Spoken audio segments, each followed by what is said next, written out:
Middle east में इतिहास का सबसे बड़ा उलटफेर हो चुका है। अमेरिका का सबसे भरोसेमंद और पक्का साथी सऊदी अरब अब वॉशिंगटन को धोखा दे रहा है।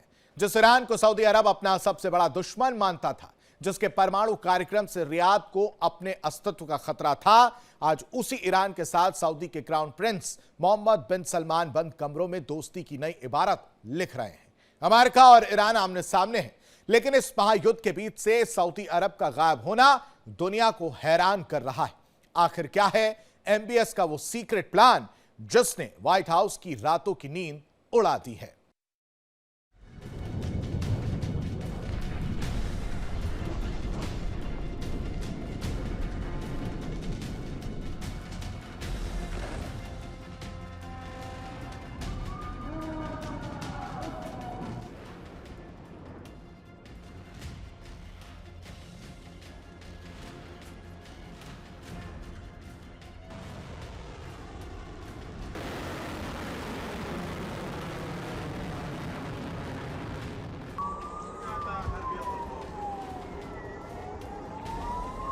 मिडिल ईस्ट में तनाव इस वक्त चरम पर है। अमेरिका और ईरान एक दूसरे के सैन्य ठिकानों पर ताबड़तोड़ हमले कर रहे हैं।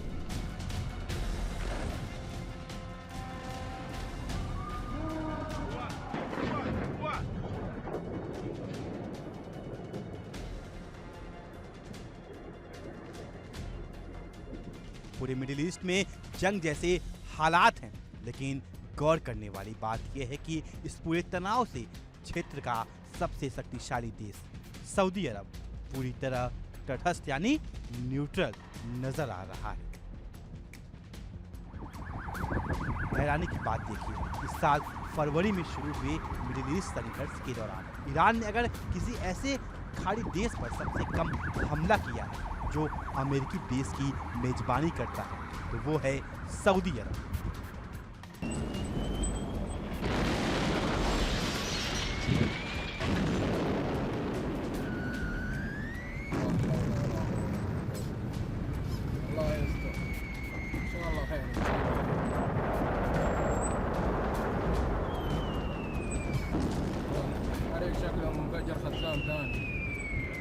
ईरान ने अपने पक्के दोस्त माने जाने वाले ओमान तक को नहीं बख्शा, वहां भी हमले हुए, लेकिन सऊदी अरब की सीमाओं पर ईरान की बंदूकें बिल्कुल खामोश हैं। ये खामोशी यूं ही नहीं है, इसके पीछे छिपी है वो गहरी दोस्ती जो पर्दे के पीछे पक रही है।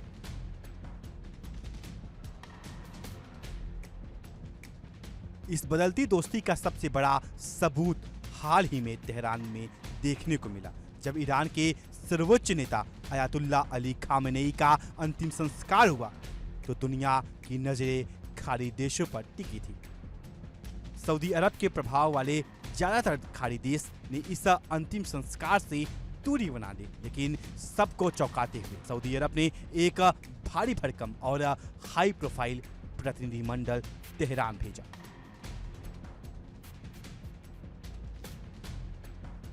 बात सिर्फ एक अंतिम संस्कार में शामिल होने तक सीमित नहीं है। आज जब ईरान एक बार फिर खाड़ी देशों पर आक्रामक है, तब भी सऊदी अरब के विदेश मंत्री प्रिंस फैसल बिन फरहान और ईरान के विदेश मंत्री अब्बास अराक्ची के बीच हॉटलाइन पर नियमित बातचीत हो रही है। संकट की इस दौर में भी दोनों देशों के राजनयिक लगातार संपर्क में हैं। ऐसे में यह सवाल उठना लाजमी है कि क्या सऊदी अरब ने वाकई अपना पाला बदल लिया है?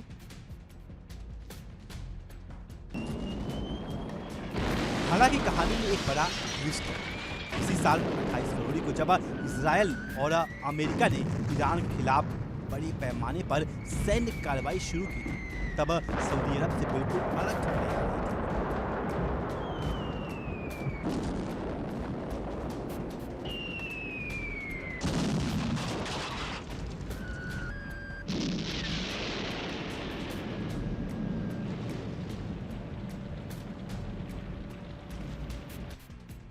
उस वक्त कई अंतर्राष्ट्रीय मीडिया रिपोर्ट्स में दावा किया गया था कि सऊदी अरब भी ईरान के खिलाफ इस युद्ध में अमेरिका के साथ शामिल होने को तैयार है।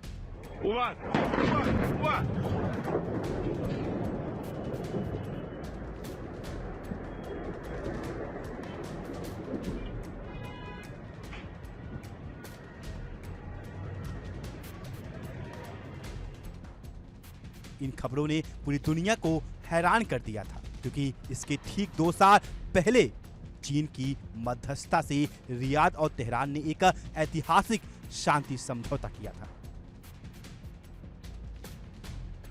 7 साल की दुश्मनी भूलकर दोनों देशों ने राजनयिक संबंध बहाल किए थे, दूतावास खोले थे और दोनों पक्षों के बीच उच्च स्तरीय दौरे भी हुए थे।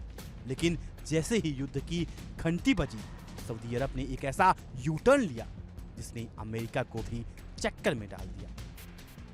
सऊदी अरब लंबे समय से ईरान की सैन्य शक्ति को अपने खिलाफ देखता रहा है। रियाद को ईरान के परमाणु कार्यक्रमों से उतना ही भय रहा है जितना कि इजराइल को लगता है। सऊदी अरब भी ईरान के परमाणु हथियारों को अपने अस्तित्व के लिए एक बड़ा खतरा मानता आया है। लेकिन हाल के दिनों में क्राउन प्रिंस मोहम्मद बिन सलमान अल सऊद के नेतृत्व में रियाद की विदेश नीति में एक ऐतिहासिक और बड़ा परिवर्तन आया है। कल तक जो ईरान सऊदी अरब का सबसे बड़ा दुश्मन था, आज वो उसका दोस्त बनकर बैठा है।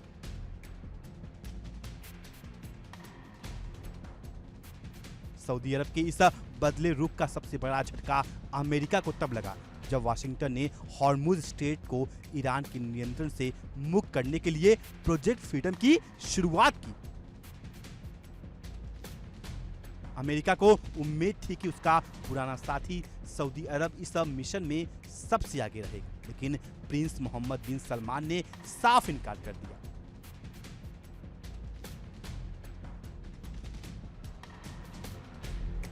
सऊदी अरब के इस नो के कारण अमेरिकी राष्ट्रपति डोनाल्ड ट्रंप को प्रोजेक्ट फ्रीडम को शुरू होने से पहले ही ठंडे बस्ते में डालना पड़ा।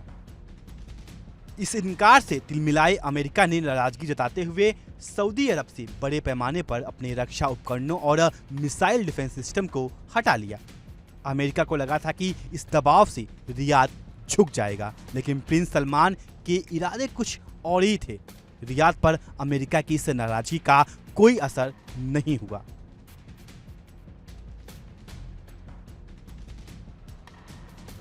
तो सवाल है कि आखिर सऊदी अरब चाहता क्या है? क्या वो अमेरिका को धोखा दे रहा है? विशेषज्ञों की माने तो ये धोखा नहीं, बल्कि सऊदी अरब की मास्टर स्ट्रोक डिप्लोमेसी है। प्रिंस मोहम्मद बिन सलमान जानते हैं कि अगर सऊदी अरब को विजन 2030 को पूरा करना है, अपनी अर्थव्यवस्था को तेल से हटकर टूरिज्म और टेक्नोलॉजी पर ले जाना है, तो उन्हें अपने पड़ोस में शांति चाहिए। वो ईरान के परमाणु खतरे को बखूबी समझते हैं, लेकिन वो अमेरिका और इजराइल की जंग में खुद को मोहरा नहीं बनाना चाहते।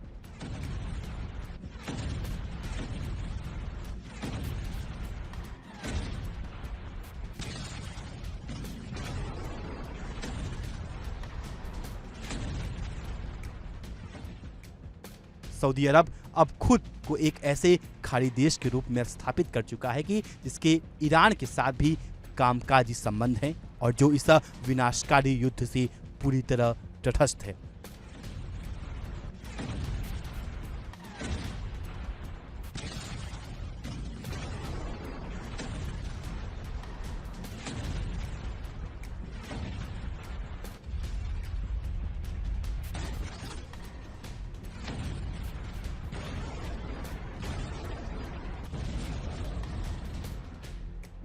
वाशिंगटन का पिछलग्गू बनने की बजाय रियाद अब अपनी शर्तों पर विदेश नीति तय कर रहा है।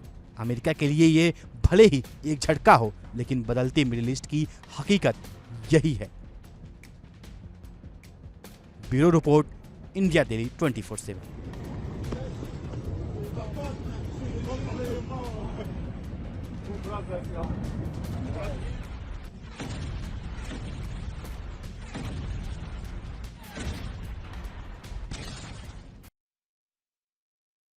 देखिए इंडिया डेली 24/7 अब आपके स्मार्ट टीवी पर। इंडिया डेली मौजूद है सभी डिजिटल प्लेटफॉर्म पर लाइव और लगातार। इंडिया डेली 24/7 हर दिन राष्ट्र को समर्पित।